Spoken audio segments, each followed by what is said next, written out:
नमस्कार। मैं हूं जम्मू आनंद। करता हूं सीधी बात। करीब एक सप्ताह मैं वीडियो नहीं कर पाया किसी कारणवश, लेकिन आज फिर मैं अपनी बात कहने जा रहा हूं। शायद आज का दिन भी अच्छा है। दिन इसलिए अच्छा है कि तीर निशाने पे जाके लगा है, और जब तीर गुत्ते पे लगता है तो फिर चर्चा तो होना स्वाभाविक है। देश का एक ऐसा प्रधान सेवक, प्रधानमंत्री, जो देश के किसी भी मुद्दे पर बोलना ही नहीं चाहता है। वो अपने सीपा सलाहकार जो है, मंत्री जो है, उनके मुंह से वो बुलवाना चाहता है, लेकिन देश का प्रधानमंत्री, शायद ही दुनिया में ऐसी मिसाल नहीं मिलेगी ढूंढने से भी, कि एक भी मुद्दे पर प्रधानमंत्री कुछ बोलता ही नहीं। चाहे देश में हालात कुछ भी हो, उन मुद्दों पर प्रधानमंत्री कुछ बोलता ही नहीं। लेकिन ठीक उसी वक्त हम ये पाते हैं कि प्रधानमंत्री छोटे छोटे कार्यक्रम करते हुए व्यस्त नजर आते हैं। चाहे उनके अपनी पार्टी के कार्यक्रम में हो, चाहे सरकारी कार्यक्रम हो। देश में जब बड़े मुद्दे पे चर्चा होती है तो प्रधानमंत्री किसी पुलिया का उद्घाटन करते हुए नजर आते हैं, प्रधानमंत्री किसी सड़क का उद्घाटन करते हुए नजर आते हैं, प्रधानमंत्री किसी रेल का उद्घाटन, हरी झंडी दिखाते हुए दिखते हैं। तो कभी प्रधानमंत्री अपने ही पार्टी के कार्यकर्ताओं को संबोधित करते हुए दिखते हैं, तो कभी प्रधानमंत्री पंचायती राज से संबंधित जनप्रतिनिधियों को संबोधित करते हुए दिखते हैं। लेकिन देश का प्रधानमंत्री देश के मुद्दे पे बोलता नहीं। कितनी अजीब बात है। और जब सारे प्रयास विफल हो जाए कि प्रधानमंत्री को लोकसभा हो या राज्यसभा के पटल पर बोलने के लिए मजबूर करने के लिए इस संसदीय प्रणाली में, जो एक बहुत ही महत्वपूर्ण और जिसको क्या कहते हैं, एक ऐसा हथियार, ब्रह्मास्त्र जिसको कहते हैं, वो है अविश्वास का प्रस्ताव। क्योंकि ये एक ऐसा हथियार है, खास करके मोदी जैसे प्रधानमंत्री, मोदी जैसे मानसिकता के ग्रसित प्रधानमंत्रियों को उनका मुंह अगर खुलवाना हो, क्योंकि ऐसे प्रधानमंत्री की चमड़ी बहुत मोटी होती है। ऐसे प्रवृत्ति के प्रधानमंत्री बहुत बेशरम, नाकारा होते हैं। उन्हें कोई फर्क नहीं पड़ता है कि लोकशाही में प्रधानमंत्री का चुप रहने का मायने क्या होता है। उन्हें कोई फर्क नहीं पड़ता है कि देश में चाहे महिलाएं हैं हो, चाहे किसान हो, चाहे नौजवान हो, चाहे किसी राज्य में बड़ी बड़ी घटनाएं हो जाए, हत्याएं हो जाए, लेकिन मोटी चमड़ी के जो राजनेता होते हैं, बेशरम, असंवेदनशील, ऐसे प्रधानमंत्रियों को अगर बोलने लगवाना है तो भारत के संसदीय कार्यप्रणाली में वो एक हथियार है कि अविश्वास प्रस्ताव सरकार पे लाओ। और इस बार जो विपक्ष ने, कांग्रेस ने जो अविश्वास प्रस्ताव लाया, ये जानकर कि वर्तमान लोकसभा में संख्या बल तो भारतीय जनता पार्टी के साथ है, तो फिर ये जो अविश्वास प्रस्ताव लाया गया, वो प्रस्ताव सिर्फ एक मात्र मकसद से लाया गया है, और वो ये कि एक मूका, बहरा, अंधा देश का प्रधानमंत्री मजबूरन उन्हें खड़े होके बोलना पड़ेगा। अब ये अलग बात है कि देश का प्रधानमंत्री जब कल बोलेंगे तो क्या बोलेंगे, लेकिन मुंह तो खुलवाने का जो एक विपक्ष का प्रयास था, उसमें विपक्ष पूरी तरीके से कामयाब हो गई।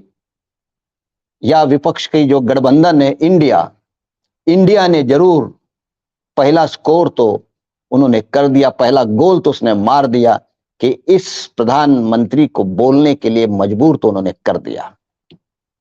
लेकिन मैं जो बात करना चाहता हूं कि तीर निशाने पे लगा, और वो तीर यही है, राहुल गांधी ने जो आज तीर चलाई, क्योंकि सबको ऐसा लगा कि राहुल गांधी अगर बोलेंगे तो वो विस्तार से बोलेंगे, सरकार की असफलताओं पर प्रहार करेंगे, वर्तमान अर्थव्यवस्था पर वो बोलेंगे, सरकार की असफलताओं को गिनाएंगे। लेकिन राहुल गांधी ने जो एक रणनीति बनाई, वो रणनीति इतनी जबरदस्त बनी कि उन्होंने अपने आप को मणिपुर पे सीमित कर दिया। क्योंकि राहुल गांधी ये जानते हैं देश के सामने के हजारों जो मुद्दे होंगे जो विपक्ष उठाएगा, उस पर कुछ ना कुछ जवाब नरेंद्र मोदी दे ही देंगे, भले ही आप उस जवाब से संतुष्ट हो या ना हो। लेकिन राहुल गांधी को यह मालूम था मणिपुर का ही एक ऐसा मसला है जिस पर नरेंद्र मोदी को बोलने के लिए कुछ नहीं है, सिर्फ अपनी बेशर्मी को प्रदर्शित करने के सिवाय। और इसीलिए राहुल गांधी ने उसको जिस तरीके से लपेटा और कहा कि मणिपुर भी भारत माता का हिस्सा है, और जब भारत मां लहूलुहान है, भारत मां की इज्जत के साथ खिलवाड़ हो रहा है, तो ये देश का प्रधानमंत्री खामोश है। उस मां की लाज बचाने के लिए वो मणिपुर जाने को तैयार नहीं है। मां की इज्जत को नजरों के सामने लुटते हुए देखने के लिए वो तैयार है। ये जो बात है, नरेंद्र मोदी अपने इस निकम्मेपन का, अपने इस बेशर्मी का किसी भी तरीके से वो बचाव नहीं कर पाएंगे। ये ताड़ा है राहुल गांधी ने, और राहुल गांधी ने जिस तरीके से लपेटा कि अहंकारी आदमी का टूटना, खत्म होना एक नैसर्गिक नियम है। उन्होंने साबित कर दिया कि ये प्रधानमंत्री